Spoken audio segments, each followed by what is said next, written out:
The late November rain in Boston didn't just fall. It stung like icy needles, turning the golden autumn leaves of Highland Park into a slippery, decaying brown mush. The wind howled through the skeletal branches of the old oak trees, carrying with it the biting chill that always arrived just before Thanksgiving. Shop windows on Newbury Street might have been glowing with turkeys and pumpkins, but here in the deepening twilight of the park, there was no warmth, only the gray, relentless misery of a New England storm. In the middle of this gloomy tableau sat 10-year-old Emily Sterling, her small frame trembling violently within her wheelchair. She wasn't shaking just from the cold, though her expensive wool coat was soaked through. She was shaking from a terrifying sense of helplessness. Her front wheels had sunk deep into a depression on the unpaved shortcut path, caught in a thick, clay-like sludge that refused to let go.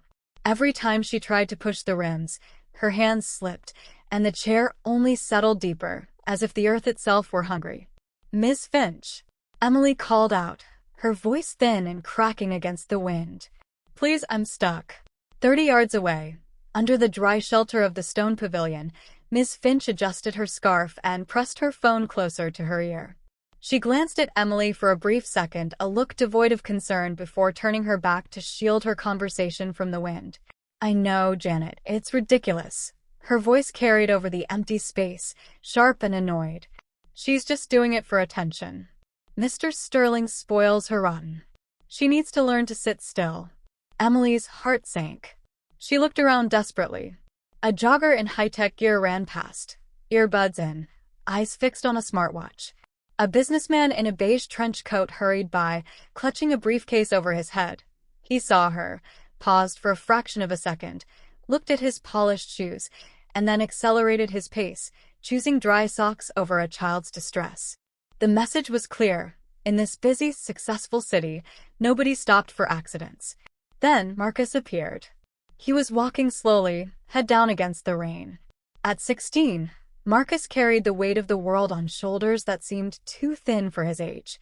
He wore a faded green work uniform from the local grocery store, smelling faintly of cardboard and sanitizer. But it was his feet that mattered. He was wearing a pair of stiff, black leather dress shoes. They were new to him. He had saved his tips for 3 months to buy them, not for fashion, but for the internship interview scheduled for tomorrow. Those shoes were his ticket out of the tenement, his promise to his grandmother that things would get better. He stopped when he saw the wheelchair. He saw the mud swallowing the wheels. He saw the tears mixing with rain on Emily's cheeks. He looked down at his shoes. One step into that quagmire would ruin the leather, warp the soles, and wash away 3 months of hard work. He could just walk away. The path was wide enough. He could keep his future clean. Marcus closed his eyes for a heartbeat, listening to the rain. He sighed, a puff of white breath vanishing in the cold air. Gently, he set his plastic grocery bag on a dry patch of grass. Without looking back at the dry pavement, he stepped deliberately off the path. The mud squelched loudly, rising instantly over the pristine black leather, cold and unforgiving. He didn't flinch. He waded through the muck until he was knee-deep beside the girl. "I've got you," the boy whispered, his hands gentle on the muddy wheels, unaware that a storm human, not weather, was about to descend upon him. Mud splattered across Marcus's uniform as he heaved the wheelchair free, his muscles straining against the suction of the earth. But the mud was relentless, a heavy, wet concrete that refused to yield. The chair shifted an inch, then sank back down with a wet gurgle. Marcus wiped rain from his eyes, realizing brute force wouldn't work against physics. "It's not moving," he said, his voice calm despite the adrenaline pumping through his veins. He looked at Emily, huddled and shivering. "I'm going to have to lift you out. Is that okay?" Emily nodded, her teeth chattering. "Okay." Marcus leaned down, ignoring the cold sludge soaking into the knees of his work trousers. He slid his arms under her small frame, treating her with a fragility that belied his own rough appearance.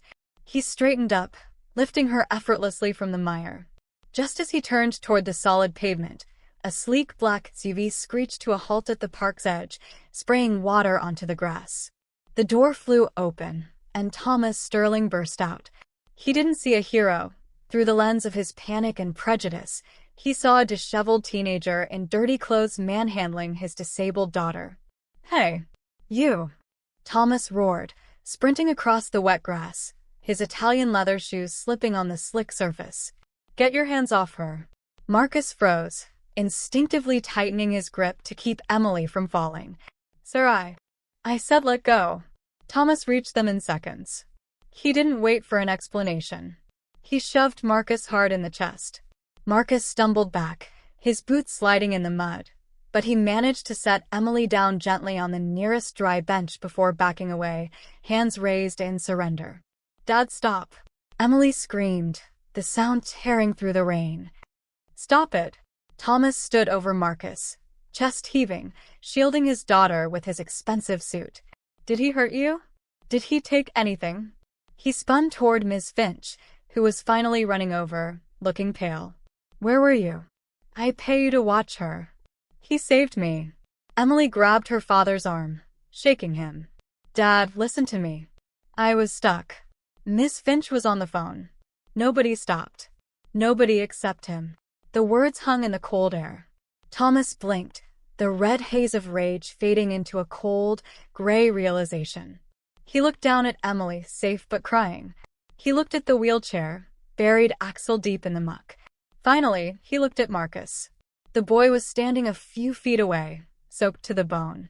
Mud coated his uniform. And then Thomas saw them the shoes. The stiff black dress shoes that were clearly meant for something better than a muddy park, now ruined beyond repair, caked in thick gray clay. The boy wasn't a threat. He was a savior who had ruined his own property to help a stranger. Thomas started, his authoritative voice cracking. He looked at Miss Finch, his eyes hardening into steel. "Get the wheelchair. Then go. You're done." He turned back to Marcus, the shame rising in his throat like bile. "Son, I made a mistake. Please let me drive you home. It's the least I can do." Marcus hesitated, looking at the warm, dry interior of the SUV, then at his ruined shoes. He nodded once, silently. As the luxury car glided through the rainy streets, the silence inside was heavier than the storm outside. Thomas Sterling was a man who could buy anything, but he didn't know how to buy forgiveness from a 16-year-old boy. The hallway of the tenement building smelled of old cabbage and damp plaster, a stark difference from the lavender-scented air of the Sterling's limousine. Thomas Sterling walked cautiously, his expensive suit seeming out of place against the peeling wallpaper, while Marcus led the way, holding the door open for Emily's wheelchair. The apartment inside was small, barely 2 rooms, but it was immaculately clean and warm, smelling of cinnamon tea and old books. "Grandma," Marcus called out softly. Bessie roused from her armchair by the window. She was frail, her breathing labored, but her eyes were sharp and welcoming. When she saw the strangers, she didn't cringe in embarrassment at her poverty. She straightened her shawl with the dignity of a queen. "We have guests, Marcus. You should have told me to put the kettle on." After brief introductions and a hesitant explanation of the incident, Thomas cleared his throat. He looked around the cramped room, seeing the medicine bottles on the side table and the worn-out rug. He reached into his jacket pocket and pulled out a checkbook. "Mrs. Johnson," Thomas said, his voice laced with genuine gratitude, but also the habit of a man who solves problems with transactions. "Your grandson is a hero. He ruined his property and risked his safety for my daughter. I want to compensate him. For the shoes and for everything else." He scribbled a number that could have paid their rent for a year and held it out. The room went silent. Marcus looked at the check, then at his grandmother. He stepped forward, his jaw set. "No, sir." Thomas blinked. "Excuse me. I can't take your money," Marcus said firmly, though his hands trembled slightly. "I didn't help Emily for a paycheck. If I take that, it changes why I did it. It makes it a job. Those shoes were mine to give." Thomas looked baffled. He wasn't used to hearing no. "Son, look at your situation. You need this." "Mr. Sterling," Bessie's voice cut through the air, soft but commanding. She beckoned Thomas closer. "My grandson has too much pride, sometimes to a fault. But he is right. We do not sell kindness here." She turned her gaze to Marcus. "However, Marcus, there is a difference between charity and opportunity. Refusing a hand up because you want to stand tall is not pride. It is arrogance. If this man wants to offer you a future, not a payment, you would be a fool to close that door. Thomas stared at the old woman, humbled. He slowly put the checkbook away. You're right, he murmured. He looked at Marcus with new respect. I don't want to pay you, Marcus. I want to hire you. I need people with integrity at my company. An internship. Paid. And if you keep your grades up, a full scholarship to Emily's school. You earn it. Every day. Marcus looked at Bessie. She nodded, a small, proud smile gracing her lips. He looked at Emily, who was beaming. I'll take the job, Marcus said, extending his hand. And I'll work harder than anyone you've got. Thomas shook his hand firmly. I believe you will. As Thomas and Emily left, Marcus looked at his grandmother, then at the business card in his hand. For the first time in years, the future didn't look like a dead end, it looked like a door opening. The polished marble floors of Sterling Enterprises reflected Marcus's image perfectly, but to some people in the building, he was still just a smudge on the glass. It had been 3 months since the incident in the park, 3 months of living a double life that felt increasingly fractured. By night, he was still the boy from the tenement, heating up soup for his grandmother and listening to the sirens wail outside their thin windows. By day, however, he was thrust into a world of private school blazers, high-tech engineering labs, and silent, air-conditioned corporate hallways where the silence felt heavier than noise. He kept his head down, working twice as hard as anyone else, haunted by Grandma Bessie's voice echoing in his mind. You earn your place, child. Don't you dare let them think this was a handout. But earning it was harder than he expected, especially at Riverside Academy. The transition was jarring. Here, problems weren't about rent or heating bills. They were about which ski resort to visit over winter break. Marcus excelled in his classes, his natural aptitude for mechanics and engineering drawing praise from teachers, but social acceptance was a different equation entirely. He ate lunch alone in the library, surrounded by books that didn't judge his past. He felt the eyes on him, constantly whispers about the scholarship kid, the charity case, the boy who had scrubbed floors before he sat at a desk. He tightened his grip on his backpack straps, reminding himself that he wasn't here to make friends, he was here to save his family. Then came Jason Whitmore. Captain of the lacrosse team and son of a hedge fund manager, Jason moved through the corridors with the careless arrogance of someone who had never heard the word no. He leaned against the lockers with 2 of his friends, blocking Marcus's path to the engineering lab. Jason's eyes scanned Marcus's uniform, clean, pressed, provided by Thomas Sterling with a sneer that made Marcus feel naked. Look who it is, Jason drawled, his voice loud enough to turn heads. Sterling's little pet project. I heard you got a new laptop today. What's next? Is he going to buy you a personality too? Marcus stopped, his pulse quickening. Excuse me, Jason. I need to get to class. You need to get a reality check. Jason stepped closer, invading Marcus's personal space. The smell of expensive cologne was overpowering. You think because you got lucky and pulled a cripple out of a puddle that you belong here? It's pathetic. You're just a diversity hire, Johnson. A PR stunt to make a billionaire feel better about himself. The insult to Emily made Marcus's blood boil, hotter than the insult to himself. His hands balled into fists at his sides. He wanted to shout, to push back, to tell this entitled boy about the cold mud and the ruined shoes and the grandmother waiting at home. But he couldn't. One fight, one slip-up, and the scholarship could vanish. The medical bills would pile up again. He forced himself to unclench his fists, swallowing his pride like a bitter pill. I earned my spot, Marcus said quietly, trying to step around them. Jason didn't move. Instead, he stuck out a foot, quick and subtle. Marcus stumbled, his heavy engineering textbooks spilling from his arms and crashing onto the linoleum floor with a thunderous echo. Laughter erupted from Jason's group. Marcus dropped to his knees to gather his things, his face burning with humiliation. Oops, Jason smirked, looking down at him. Watch your step. You don't belong here, mudboy. You should go back to the dirt where you came from. The nickname stung, a cruel twist of the act of kindness that had brought him here. Marcus bit his lip until he tasted iron, fighting back tears of frustration. He wasn't ashamed of where he came from, but he was tired of fighting the world for a single inch of respect.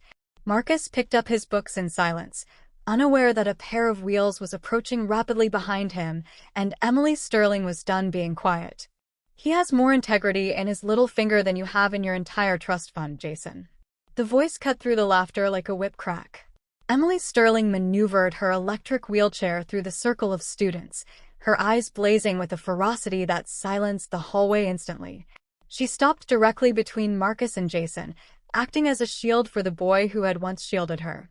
Jason blinked, his smirk faltering for the first time. "Emily, You were just proving how small you are," Emily interrupted, her voice shaking not with fear, but with righteous anger. She turned to address the crowd, her gaze sweeping over the faces that had watched Marcus struggle. "You all call him Mud Boy, like it's an insult. But do you know why he was muddy? He ruined the only pair of dress shoes he owned, shoes he worked 3 months to buy, just to carry me out of a swamp when everyone else, maybe even people like you, walked right past. He didn't ask for money. He didn't ask for credit. He just helped." She looked back at Jason, her expression dripping with disdain. "That mud isn't shame, Jason. It's a badge of honor. Something you couldn't buy with all your daddy's money." Jason's face flushed a deep crimson. The crowd shifted, the dynamic flipping instantly. Whispers started again, but this time they were directed at Jason's cruelty, not Marcus's poverty. Defeated and humiliated, Jason muttered something unintelligible and pushed his way out of the circle. Marcus stood up, dusting off his knees, looking at Emily with awe. She wasn't the fragile girl in the rain anymore. She was a force of nature. "Thank you," he whispered as they retreated to the sanctuary of the engineering lab. "I hate feeling helpless," Emily admitted later, staring at the blueprint on Marcus's desk.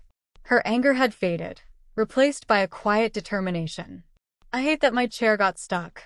I hate that you had to ruin your shoes because my equipment failed me." Marcus looked at the standard-issue wheelchair, then at the complex diagrams of suspension systems on the whiteboard. His engineer's mind clicked into gear. "It wasn't your fault, It was a design flaw. The wheels are meant for hospital corridors, not the real world." He picked up a marker, his eyes lighting up. "So let's stop complaining about the mud. Let's beat it." That afternoon marked the birth of the Wheel Beyond. For the next 4 months, the engineering lab became their fortress. They worked late into the night, fueled by takeout pizza and a shared vision. Marcus brought the mechanical genius designing independent suspension arms and titanium treads inspired by tank tracks, while Emily brought the user experience, testing every iteration for comfort and balance. They were no longer the billionaire's daughter and the charity case. They were partners. The state science fair was the proving ground. When they unveiled their prototype, the judges were skeptical. But then, Marcus activated the all-terrain mode. The wheels expanded, the treads locked in, and Emily navigated the chair effortlessly through a simulated gravel and mud pit that had trapped every other robot. The crowd erupted. It wasn't just a machine. It was freedom. Standing in the back of the auditorium, Thomas Sterling watched his daughter spin in triumph, her face glowing with a joy he hadn't seen since before her accident. He looked at Marcus, the boy standing proudly beside her, and wiped a tear from his eye. They didn't just win the gold medal, they won respect. As the applause faded, Thomas Sterling pulled Marcus aside, his expression serious. "We need to talk about the future, not just the company's, but yours." 7 years later, the autumn leaves in Highland Park were just as golden as they had been on that fateful day, but the mud no longer held any fear. It was a crisp afternoon, the kind that usually signaled the end of something. But for Marcus Johnson, it marked a glorious beginning. Hours earlier, he had stood behind a podium at MIT, looking out at a sea of faces as the class valedictorian. He hadn't spoken about algorithms or engineering breakthroughs. He had spoken about a pair of ruined black shoes. "I stand here today," Marcus had told the hushed auditorium, his voice steady and deep, "not just because of hard work, but because I learned that the most expensive things in life aren't bought with money, they are bought with courage." In the front row, Thomas Sterling sat with tears streaming openly down his face, clutching the frail hand of Grandma Bessie, who sat beside him in a wheelchair of her own, beaming with a pride that defied her age. Beside them was Emily, now a confident young woman, looking up at the brother who had carried her so she could learn to fly. Family, Marcus concluded, looking directly at Thomas, isn't always about whose blood runs in your veins. It's about who is willing to get dirty to help you out of the mud. Now, stripped of the graduation gown and back in his favorite jacket, Marcus walked alongside Emily through the familiar paths of Highland Park. They came here every year, a pilgrimage to the spot where their lives had collided. But as they approached the old stone bench, the peaceful nostalgia was shattered by the sound of cruel laughter. A group of teenagers was circling a homeless man whose shopping cart had tipped over, spilling his meager belongings onto the wet grass. They kicked at his plastic bags, filming his distress with their phones, laughing at his helplessness just as the world had once ignored Emily. Marcus stopped. For a fleeting second, he saw his younger self tired, poor, and afraid of intervening. But that boy was gone. Beside him, Emily didn't hesitate. With a fierce hum of her electric motor, she accelerated her all-terrain chair, the very one they had built together, and positioned herself firmly between the bullies and the man. "Back off," Emily commanded, her voice carrying the authority of someone who had survived worse storms. "Unless you want the whole city to see exactly what kind of cowards you are." Startled by her intervention and the imposing figure of Marcus stepping up beside her, the teenagers scrambled away, muttering shames. Marcus knelt in the grass, not caring about the stains on his graduation trousers, and began helping the man gather his things. "Here," Marcus said softly, handing him the bags and pressing a $20 bill into his palm. "You're okay now." The man looked up, eyes wide with gratitude. "Thank you, son. Nobody stops anymore." "We do," Marcus replied, helping him stand. He looked at Emily, and they shared a silent smile. The circle was complete. The kindness that had saved them was now theirs to give away, a ripple expanding endlessly outward. They turned back toward the parking lot where the black SUV waited. Thomas Sterling was leaning against the door, watching them with a look of profound peace. He had built skyscrapers and empires, but looking at Marcus and Emily, he knew he was looking at his greatest legacy. "Ready to go home, son?" Thomas asked. Marcus smiled, looking at his family. "Yeah. Let's go home." Sometimes, the most valuable gifts in life come wrapped in mud, not gold. Marcus and Emily's journey reminds us that when we look past appearances to extend a hand in the storm, we don't just save a stranger, we often end up saving ourselves. So tomorrow, if you see someone stuck on a lonely path, have the courage to step off the dry pavement, for it is often the shoes we ruin that leave the most beautiful footprints behind.